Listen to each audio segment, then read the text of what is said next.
and goblins on Halloween night. Trick or treat! Oh, hey y'all. How's it going? Enjoying the spooky season, are we? Me too. A few years ago, I did say I would be doing a Halloween 2018 review. Can't wait to go see the new Halloween this weekend, and I'll be sure to have a review on it next week. And I never gave it to you guys, and I'm sorry. I am a bad mother. Let's take a look back at 2018's Halloween with special guest, CollectorMan.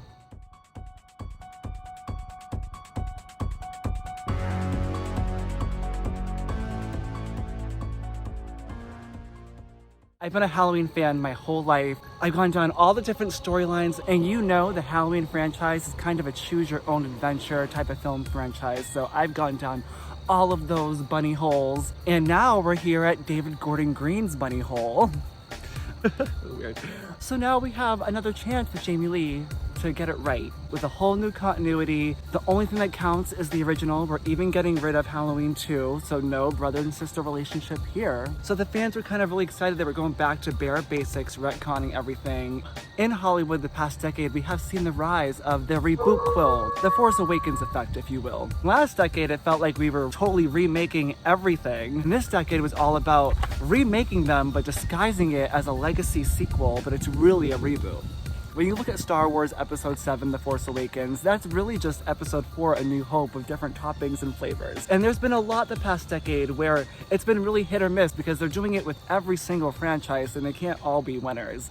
And I feel like Halloween 2018 is definitely part of this trend. And even within this movie, it is kind of hit and miss as well. I think what fans would truly want from a Halloween sequel is a really low budget, chill, just Michael killing people in a neighborhood, good characters and all, but a very small, chill movie, a lot like the first one is. The first one was the highest growing independent movie of its time, and it's very small and subtle. Everything's done with necessity and an emphasis on tone. Now, Halloween 2018 wants you to believe that we're going back to that original 1978 tone, but let's be real here. This is Hollywood in the 21st century. They throw a bunch of money at it, and it's really, really overproduced, as almost all of the Halloween sequels have been since the first one. And basically you just have all of the last 40 years of what people think Michael Myers should be, and this film feels like it needs to live up to that also. Every Halloween fan has their perfect Halloween movie in their head, and you can't go into these newer movies wanting that, because you will be disappointed. You kind of have to go along with what they're trying to give, and I guess the real point of it is you have to remember why you even like horror movies in general. Why do you like Michael Myers in general? You have to remember why you had fun watching these films. Because if you get over analytical and you really try to dissect these films, they are being made because of money. They already did H2O, they're doing H4O and a trilogy. 2018 does a serviceable job of not making me feel not taking advantage of as a fan because I'll just see any Halloween movie that comes out, which is true. Michael is brutal in this. For a horror franchise that really had a hard time getting the killer's mask right in so many of their sequels, this one nails it. It looks like a nice, creepy, decrepit version of the original just 40 years later. It's really a focus on just true evil. Michael is just this more of a force of nature in this film. It's almost like this big storm that everybody knows is coming and they don't know how to necessarily protect everybody from it. And a lot of it has to do with how everybody else is reacting to the evil, like the podcasters or the doctor or Laurie herself. Everybody has this different reaction to the presence of this evil in their lives. At the end of the day, it's not a magical force. It's not this magical like druid like in Halloween 6. What Michael is human. That is a human man that's just messed up. And guess what? Humans are capable of that, and that is scary. Some, like the doctor, go down a weird corner where they get obsessed with the evil and they want to know why and they want to become it.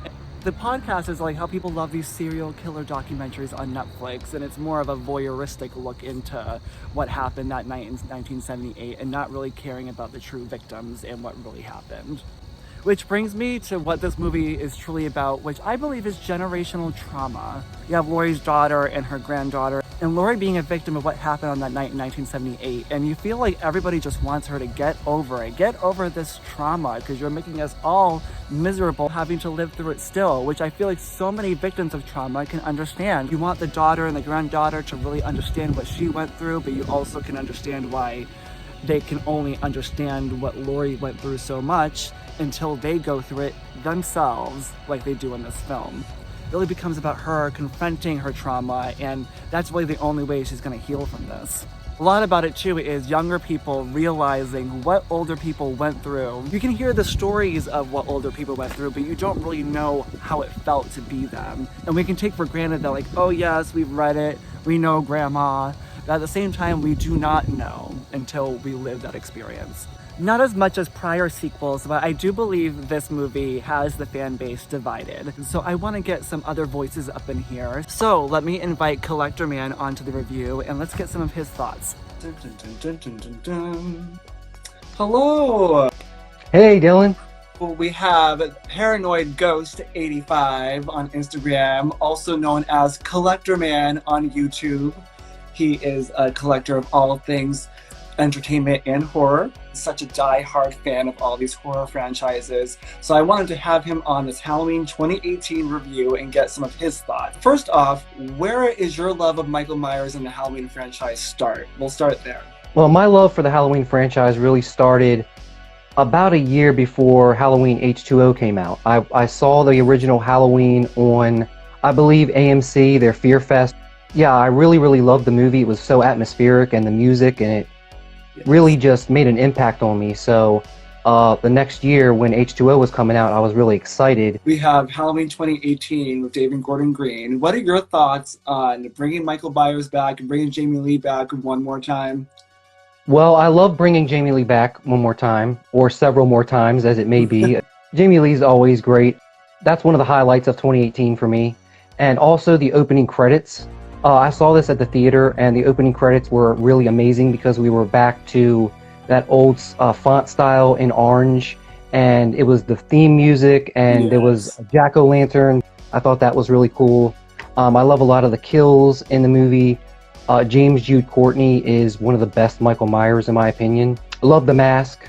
The mask is definitely the best since Curse of Michael Myers, in my opinion. What were some of your thoughts about like the newer characters as far as Laurie's family? A definite standout for me is Allison, the granddaughter. Yes. This might be a bit of a hot take, but I don't really like the character of Karen. I understand that she was treating her mother that way because of the trauma and everything she went through as a kid. But I still didn't like it. I just didn't like their dynamic. Karen was being kind of a Karen sometimes. And in terms of the other characters, you know, I know Sartain is very divisive. I don't mind Sartain. I mean, he's just new Loomis. Yeah, he's just a very Loomis-y character, but to the 10th level. And yeah, he is. That was a hard one to swallow in the theater. That's taken me a couple watches to not hate. But all in all, I really like what we got. In a perfect world for me, it would have been Danielle Harris as the daughter in this movie. Oh yeah, that'd be so awesome! Wow.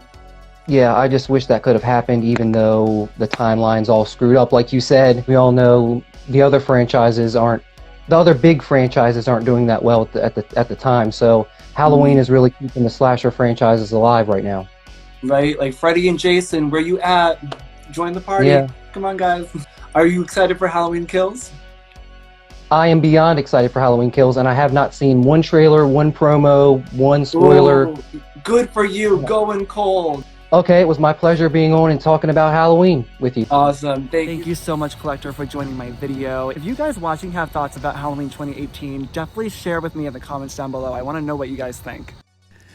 Well, that was my review of Halloween 2018. Thank you guys so much for watching this, and a special thank you to CollectorMan. So much fun having you on the channel, and you made the review even more fun. You guys can find a link to CollectorMan's YouTube down in the description below. Halloween 2018 may not be the perfect Halloween sequel and might do too much retreading into the past, but there's still a lot to love here. And I'm so excited to go with my friends this Thursday to see Halloween Kills in the theater with an audience. Because that's what it's all about, right? Having fun with your friends, getting spooky during the Halloween season. It's why we love these movies and why we love Michael Myers. I wish you guys the most fun, spookiest Halloween season, and eat a lot of candy. Eat a lot of fucking candy. Don't leave any for them kids. Fuck them kids. Bye.